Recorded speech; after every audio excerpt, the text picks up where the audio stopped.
International monetary fund की ताज़ा world economic outlook report अब सामने आ गई और इस रिपोर्ट ने पाकिस्तान की जो सूरत हाल है, इकोनॉमिक पिक्चर है, उसको खासा मोहतात अंदाज में पेश किया है। अब इस रिपोर्ट के मुताबिक पाकिस्तान का ग्रोथ रेट कम हो रहा है और महंगाई में इजाफा हो रहा है और एक्सटर्नल प्रेशर्स के दोबारा बढ़ने का खतरा भी मौजूद है। पाकिस्तान की मईशत इस वक्त एक इंतहाई नाजुक मोड़ पर खड़ी है। एक तरफ स्टेबिलिटी के आसार दिखाई दे रहे थे तो अब दूसरी तरफ मशरिक़ वस्ता की सूरत हाल एक बड़ा खतरा बनकर सामने आ चुकी है। ऐसे में दोस्त ममालिक की तरफ से फॉरेन एक्सचेंज रिजर्व में आने वाले चैलेंजेस को काफ़ी हद तक हल कर लिया गया है। सऊदी अरब की तरफ से इजाफी $3 अरब पाकिस्तान को फराहम किए जा रहे हैं। साथ ही साथ $5 अरब को 3 साल की तवील मुद्दत के लिए रोल ओवर भी करने के इशारे मौजूद हैं। प्राइम मिनिस्टर इस वक्त पाकिस्तान के सऊदी अरब पहुंच चुके हैं। वहां पर इस सिलसिले में बहुत अहम पेशरफ कुछ ही दिनों में सामने आनी है। इस सिलसिले में वज़ीर आज़म का दौरा सऊदी अरब बहुत ज़्यादा अहम हो गया है। मशरिक़ वस्ता जंग से पाकिस्तान के लिए सबसे अहम मसला एनर्जी का है। पाकिस्तान अपनी तकरीबन 90% तेल और गैस की ज़रूरत मिडिल ईस्ट से पूरी करता है।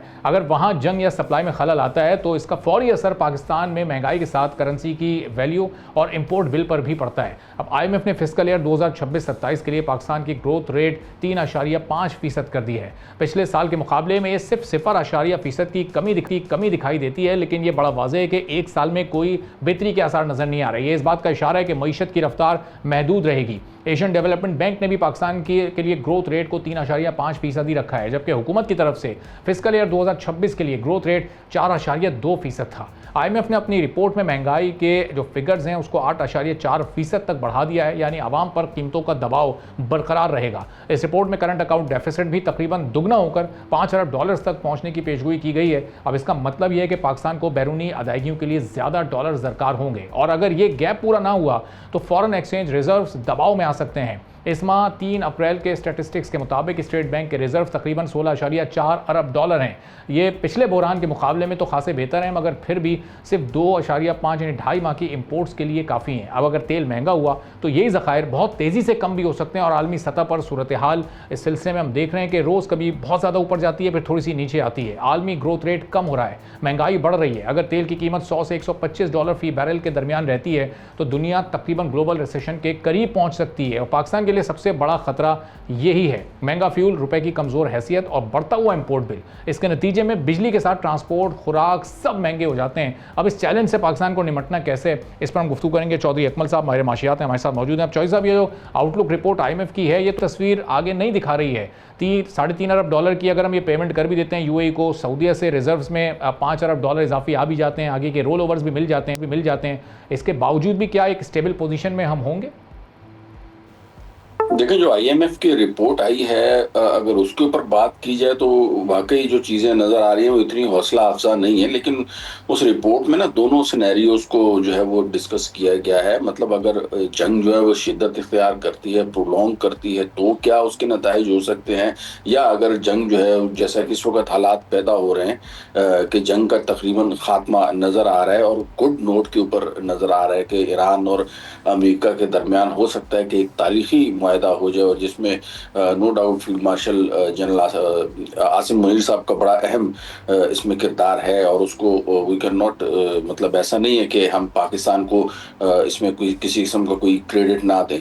तो ये यहाँ पे बड़ी एक इम्पॉर्टेंट चीज़ है और आगे डेफिनेटली इन सारी कामयाबियों को हमें अपने लिए जो है वो फाइनेंशियल और इकोनॉमिकल बेनिफिट्स में भी कन्वर्ट करना है। तो IMF की रिपोर्ट को अगर हम एक तरफ रख दें फॉर द टाइम बीइंग, जो हालात मुझे नज़र आ रहे हैं वो देखें, तेल की कीमत को अगर आप बात करें तो 110, 15, 20 तक भी गई थी और कल तक, परसों तक बल्कि ये ट्रेड हो रही थी 100+ के ऊपर, $102, $103 पर बैरल इसकी जो है वो चल रही थी price. Now it is down to $92 per barrel. और इसी तरीके से जो अगर हालात हमारे इसी तरह मुनासिब रहेंगे इंशाल्लाह, तो ये एवरेज जो इवन IMF का भी यही इसमें तज्जिया है कि वो $75 के ऊपर जो है वो इसकी प्राइस जो है वो 2026 या 27 में आ सकती है। अकॉर्डिंग टू दिस अगर इस प्राइस के ऊपर आ जाती है वो कीमत $75 पर बैरल के ऊपर, तो मेरे ख्याल में ये जो पिक्चर पेश की गई है कि 3.5% की ग्रोथ होगी या इन्फ्लेशन जो वो बहुत बढ़ जाएगा, तो मेरे ख्याल में उसमें शायद जो है वो हम एक पॉजिटिव एस्पेक्ट दे सकें और हमारी ग्रोथ जो है 3.5% के बजाय that could touch 4% in 2027। In addition जिस तरीके से अब स्टार्ट हुआ है, हमारे जो एक्सटर्नल अकाउंट या जो हमारे ज़र मुबादला के जो रिजर्व्स हैं उसके ऊपर जो इफेक्ट आया है उसको भी डेफिनेटली अभी तो बेल आउट किया है सऊदी अरेबिया ने कि $3 बिलियन जो हमें यूएई को देने थे तो उसको कर दिया है, लेकिन ये सिर्फ एक इब्तिदा है। आने वाले दिनों में जो है वो इसमें मजीद इजाफा होते हुए नजर आ रहा है। तो इंशाल्लाह जो हमारा जो करंट अकाउंट की जो आप बात कर रहे हैं, जो आईएमएफ की प्रोजेक्शन है कि $5 बिलियन तक जो है वो जा सकता है, तो मेरे ख्याल में जो है ना ये इतना नहीं जाएगा और जाना चाहिए भी नहीं। We can not afford that. तो लेट्स सी व्हाट हैपेंस। सही। तो चौधरी साहब, पिछले 7 दिन में जो पाकिस्तान को डिप्लोमेटिक फ्रंट पर जो कामयाबी मिली, जो पजीराई मिली, दुनिया भर में तारीफ हुई, और अगले 6-7 दिनों में भी जो पाकिस्तान की पोजीशन रहनी है वो मजीद स्ट्रांग होनी है। अगर ये दूसरा फेज़ भी मुज़ाकरात का पाकिस्तान में हो जाता है कामयाबी के साथ, तो इसको अगर हम अपनी इकनॉमिक स्टेबिलिटी या इकनॉमिक फ्यूचर से थोड़ा सा कनेक्ट करें तो कोई फ़ायदा हमें इसका होना है? इससे हमारे यहाँ कोई इन्वेस्टमेंट ज़्यादा हो सकेगी या ट्रेड हम ज़्यादा कर सकेंगे? और आईएमएफ इसको कंसीडर कर सकता है या नहीं कर सकता है इकनॉमिक पॉइंट ऑफ व्यू से, अगर हम इसको थोड़ा जोड़ें सूरत हाल को? देखें, मैं तो बड़ा पॉजिटिव होकर जो ना इस चीज़ को देख रहा हूँ। अगर आप नेगेटिव बातें करेंगे तो फिर जाहिर है उसका रिजल्ट भी नेगेटिव ही आता है। तो why would we think negative? Right now the things are moving very very very positively. For example the way Pakistan is playing its role international forum के ऊपर आप देखें तो मतलब चाहे अमेरिका के बड़े बड़े पॉलिटिशियंस हो, इंक्लूडिंग प्रेसिडेंट ट्रम्प या जो उनके जो जेडी वैंस हैं, Marco Rubio, they name prime minister Shahbaz Sharif, they name field marshal Asim Munir.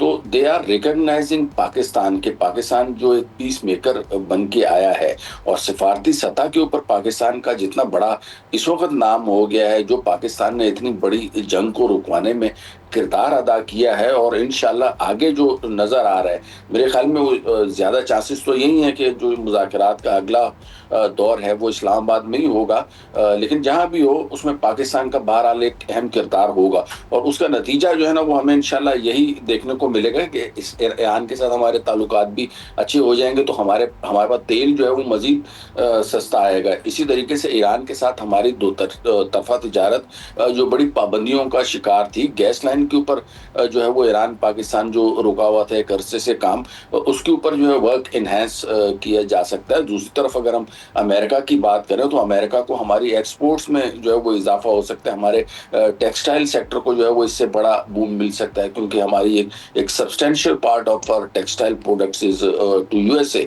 तो बोथ अगर सिर्फ हमारे अमेरिका और यूएसए के सिनेरियो को ही हम देख लें और इनसे ही अगर हमारे ताल्लुकात, वैसे तो पूरी दुनिया से बेहतर होंगे, लेकिन अगर इन दो ममालिक से भी हमारे ताल्लुकात बेहतर हो जाते हैं तो मेरे ख्याल में ये जो चीज़ें हैं वो प्रोजेक्शन से बहुत ऊपर और बहुत बेहतर होती हुई नजर आएंगी। और उसमें जो है ना हमें इस वक्त करना सिर्फ ये है कि जो हुकूमत एफर्ट्स कर रही हैं, जो फील्ड मार्शल साहब एफर्ट्स कर रहे हैं, उसमें हमें चाहिए कि उनका हम दस्तो बाजू बने। यही इस वक्त हमारे लिए जो है वो विन विन सिचुएशन। सब्सक्राइब करें और बेल दबाएं ताकि कोई खबर रह न जाए।